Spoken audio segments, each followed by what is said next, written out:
PWD PWD PWD.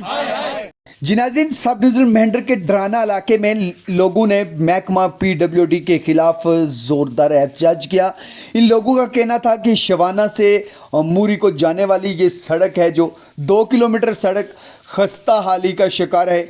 यहाँ पे महकमा पीडब्ल्यूडी ने काम किया, लेकिन आप देख सकते हैं कि किस तरीके से गाड़ियों को धक्का मार के यहाँ से निकालना पड़ता है। गाड़ी में बताया जा रहा है कि कोई मरीज़ है जिसको हॉस्पिटल में पहुँचाना है, लेकिन सड़क की ऐसी खस्ता हालत पर लोगों ने नाराज़गी का इज़हार किया। उन्होंने कहा कि महकमा पीडब्ल्यूडी सिर्फ एक लूट का अड्डा बन चुका है। इस सड़क का मयार है जो देखकर समझा जा सकता है कि इन्होंने यहाँ पर क्या काम किया। लोगों का इल्ज़ाम है कि महकमा बार बार है जो वो इस सड़क की पैमाइश करके पैसे हड़प रहा है, लेकिन इसकी तरफ कोई बेहतर तरीके से ध्यान नहीं दे रहा है। उन्होंने एसडीएम मेंढर व डिस्ट्रिक्ट के आला अफसरान से अपील की है कि वे मौके पे आके इसका मुआयना करें। आइए सुनते हैं कि इलाका डराना के लोग इस सड़क के हवाले से क्या कहते हैं। रहने वाला है ठेकेदार, वो आया और उसने यहाँ पे ब्लैक टैप थी 1.5 किलोमीटर के एरिया में, तो उसने आया वो यहाँ पे पूरी रोड जो है तोड़ फोड़ के चला गया। उसके बाद 2 बार आया, आके बोलता है कि जी हमें ब्लेड मारने तो बाकी काम मैं बाद में करूँगा। आप बताइए कि इसमें ब्लेड मारेगा वो क्या करेगा? जो कुछ बाकी बचना है वो ख़राब करके चला जाएगा। इसलिए जनाब से डीसी साहब से, एसडीएम मेंढर साहब से, एलजी सक्सेना साहब से हमारी गुजारिश है कि वो इस रोड की हालत को देखें। हम गरीब आदमी हैं, हमारा कोई सुनने वाला नहीं है, हमारे पीछे कोई लीडर नहीं है, कोई कुछ नहीं है। हम कहाँ किसके पास जाएंगे अगर आप भी हमारी बात नहीं सुनेंगे? हमारा कोई मरीज़ है, अभी ये गाड़ी आ रही है, उसमें देखो एक मरीज़ है उसमें बैठा हुआ, उसको देख लो। हम यहाँ से उसको कैसे निकालेंगे? आगे देखना आप कितने कैसे हम उसको पक्के तक लेके जाएंगे। आज गाँव डराना लोर ये हमारी सड़क है। यहाँ काफ़ी तादाद से यहाँ बड़े बड़े अच्छे आदमी यहाँ आए हैं। ये हमारे सड़क की बड़ी खस्ताहाल और बुरी हालात है। हम गुजारिश करते हैं कि यहाँ कोई हमारा ठेकेदार, कोई काम करने वाला कोई पता नहीं है। हम गुजारिश करते हैं, गवर्नमेंट से मुतालबा पेश करते हैं, जितने हजरात यहाँ हैं कि इतनी हालात ख़राब है, जो बच्चे स्कूल में जाते हैं और उनके लिए भी गाड़ियाँ बंद, रास्ता बंद, ख़राब है इतना।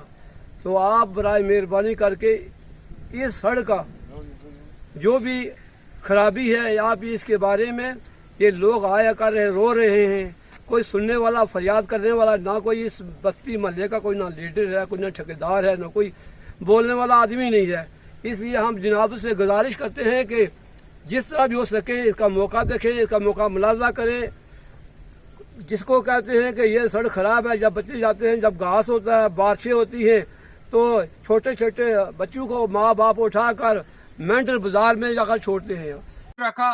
और जो डिपार्टमेंट तो टोटली वो डिनाई कर रहे हैं कि हमारे पास पैसा ही नहीं रहा, तो अब हम कहाँ जाएं?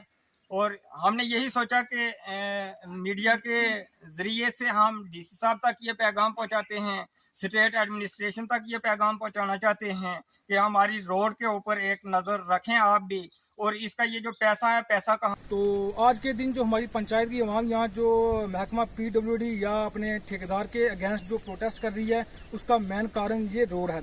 इस रोड का नाम शारक रोड शनावन टू हरियाला। इसकी तकरीबन जो लंबाई है 3 किलोमीटर है। इसकी तकरीबन जो लंबाई है 3 किलोमीटर है। ये महकमा आज से 15-16 साल पहले बनाई गई थी। महकमा पीडब्ल्यूडी के अंदर ये बनाई गई थी। 15-16 साल हो गए हैं तब से लेके आज तक। 4-5 बार ठेकेदारों ने इस पे काम किया, लेकिन आज तक ये रोड बिल्कुल मुकम्मल नहीं हुई। लिहाजा इस रोड पे तब से लेके आज तक 5-7 बार एक्सीडेंट हो चुके हैं। किसी की टांग टूट गई, किसी की बाजू टूट गया, किसी का माथा, किसी का हाथ टूट गया। हमारी आवाम यहाँ बड़ी परेशान है। जब भी कोई बंदा पेशेंट बीमार होता है तो उसको यहाँ से मंजे पे उठा के हॉस्पिटल लेके जाना पड़ता है। लिहाजा 1 किलोमीटर तक भी ये कंप्लीट रोड नहीं है। नालियाँ हमारी सारी बंद पड़ी हैं, और एक बारिश हुई है सिर्फ, जिसकी वजह से हमारी रोड इतनी ये डैमेज हो चुकी है, बह चुकी है कि ये अभी बीटी का टेंडर जो है वो भी डाला हुआ है, वो भी ठेकेदार को सुरन कोट का है, वो भी अभी तक नहीं पहुंचा है। और ये रोड अगर आप बरसात का या सावन का महीना जो आ रहा है, इसमें बारिशें बहुत ज़्यादा होती हैं। एक बारिश से हमारे ये जितने रोड के नीचे वाले घर हैं, ये नालियां बंद होने की वजह से, क्योंकि जो नालियों का ये हमारा ये जो टेंडरिंग हुई थी, जो हमारा ये प्रोजेक्ट बना है, उस हिसाब से ये पूरी नालियां पक्की आरसीसी डाल के पूरी 2 किलोमीटर नालियां इन्होंने कंप्लीट देनी थी और सारे डंगे भी लगाकर रोड को कंप्लीट देना था। लेकिन हमारी बदकिस्मती ये कि इन्होंने 1 किलोमीटर रोड भी कंप्लीट नहीं किया है। बैलेंस है उसके आगे जो 2 किलोमीटर रोड है उस पे उन्होंने सिर्फ और सिर्फ 2 से 3 जगह पे जो है वो छोटी छोटी ड्रेन्स बनाई हैं और उसके बाद यहाँ से वो ईद की छुट्टी का बहाना करके यहाँ से चलते बने। ठेकेदार लोग उसके बाद आज तक यहाँ पे वापस नहीं आए। जब हम उनसे बात करते हैं तो वो यही कहते हैं कि डिपार्टमेंट हमें जब बताएगा हम तब काम करेंगे। डिपार्टमेंट हमें पैसा नहीं देता, इसकी वजह से जो है हम काम नहीं करते।